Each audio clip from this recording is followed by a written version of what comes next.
అంత్యకాల దినాల్లో మనుషులు ఎలా ఉంటున్నారో మనం మాట్లాడుతున్నాము. ఈరోజు టాపిక్ వచ్చేసి అజితేంద్రియులు, అంటే ఇంపల్సివ్ పీపుల్, సెల్ఫ్ కంట్రోల్ లేకపోవటం దీని మీనింగ్. మరి ఎవరైతే కామ క్రోధ మద మత్సరాలకి లొంగిపోతారో, దాంట్లో అదుపు లేకుండా ఉంటారో వారే అజితేంద్రియులు అని కూడా మనం మాట్లాడవచ్చు. మరి నేటి కాలంలో చూస్తుంటే అన్ని విపరీతమైపోతున్నాయి. ఎక్కువ అదుపు చేసుకోవటం అనేది కనిపించట్లేదు. ఒక ఫుడ్ వీడియో చూడగానే అది తినాలనే కోరిక. మరి చాలా మంది శరీర క్రియల్లో అదుపు లేనితనం ద్వారా అక్రమ సంబంధాలతో జీవిస్తూ ఉంటున్నారు. అది అపవిత్రత. లోక సంబంధమైన పాటలు వినాలని, మరి చూడకొర్రని అపవిత్రమైన దృశ్యాలు చూస్తూ, మరి అలానే మైండ్ మీద ఒక కంట్రోల్ లేకుండా చాలా మంది జీవిస్తున్నారు ఈ రోజుల్లో. మందు తాగేవాళ్ళు, సిగరెట్ కాల్చేవారు అనుకుంటున్నారు ఇది ఒక బ్యాడ్ హ్యాబిట్, ఇది హెల్త్ని పాడు చేస్తుంది అని అనుకుంటున్నారు. కానీ ఆ యొక్క హ్యాబిట్లో నుంచి బయటికి రాలేకపోతున్నారు, ఎందుకంటే సెల్ఫ్ కంట్రోల్ లేదు కాబట్టి. దీనికి సెల్ఫ్ కంట్రోల్ అనేది ఎంతో అవసరమై ఉంది. ఎప్పుడైతే యేసుక్రీస్తు వారు మీ జీవితాల్లో ఉంటారో, వాక్యం యొక్క జీవితంలో ఉంటుందో, ప్రార్థన అనునిత్యం యొక్క హృదయంలో ఉంటుందో, మరి ఖచ్చితంగా దేవుడు యొక్క సెల్ఫ్ కంట్రోల్ అనే స్పిరిట్ని మీకు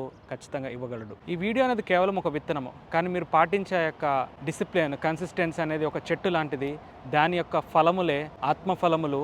అందులో ఒక ఫలము సెల్ఫ్ కంట్రోల్. బహుశా ఎన్నో మార్లు మీ యొక్క జీవితంలో మీరు పాపంలో పడి ఉండొచ్చు, కానీ ఒక్కసారి దేవుడిని కనుక మనం దేవుడి దగ్గరకు వచ్చి మనం రిపెంటెన్స్ కనుక అవుతే, దేవుడు ఖచ్చితంగా మన యొక్క పాపాలను క్షమించి మనల్ని నూతన వ్యక్తిగా ఖచ్చితంగా చేయగలడు. ఎందుకు ఈరోజు టాపిక్ సెల్ఫ్ కంట్రోల్ గురించి మాట్లాడుతున్నాము? ఎందుకు మనం అంత కంట్రోల్గా ఉండాలి? ఎందుకు కంట్రోల్గా తినాలి, చూడాలి, వినాలి, పరిశుద్ధంగా జీవించాలని? అంటే మనలో ఉన్నటువంటి విలువైన దేవుడిచ్చిన ఆత్మను మనం కాపాడుతున్నాం కాబట్టి మనం దాన్ని జాగ్రత్తగా కాపాడాలి. వాక్యంలో ఇలా ఉంది, దేవుడు భయపడ్డకు పిరికితనం గల ఆత్మని ఇవ్వలేదు, కానీ ఇంద్రియ నిగ్రహం గల ఆత్మని ఇచ్చి ఉన్నానని మాట్లాడుతున్నాడు. ఒకటి ఆలోచించండి, బండికి గనక బ్రేకులు లేకపోతే ఏమైతే? కొన్ని చోట్ల స్పెసిఫిక్గా స్పీడ్ బ్రేకర్లు పెడతారు. ఎందుకు గురించి పెడతారు? మీ గురించి, ఇతరుల సేఫ్టీ గురించి, స్పీడ్ తగ్గడానికి పెడతారు. అలానే ఈ యొక్క సెల్ఫ్ కంట్రోల్ కూడా శరీరాన్ని మనము కంట్రోల్ చేసి మనం ఏ రీతిగా జీవించాలనేది వాక్యం ద్వారా మనం తెలుసుకోవచ్చు. సో దేవుడు మీకు ఇంద్రియ నిగ్రహం గల ఆత్మను ఇచ్చును గాక. Follow for more spiritual advises. ఈ యొక్క వీడియో ఎవరైతే మీ ఫ్రెండ్ అన్కంట్రోల్డ్గా ఉంటున్నారని అనిపిస్తుందో వారికి ఖచ్చితంగా షేర్ చేయండి. God bless you all and praise the lord.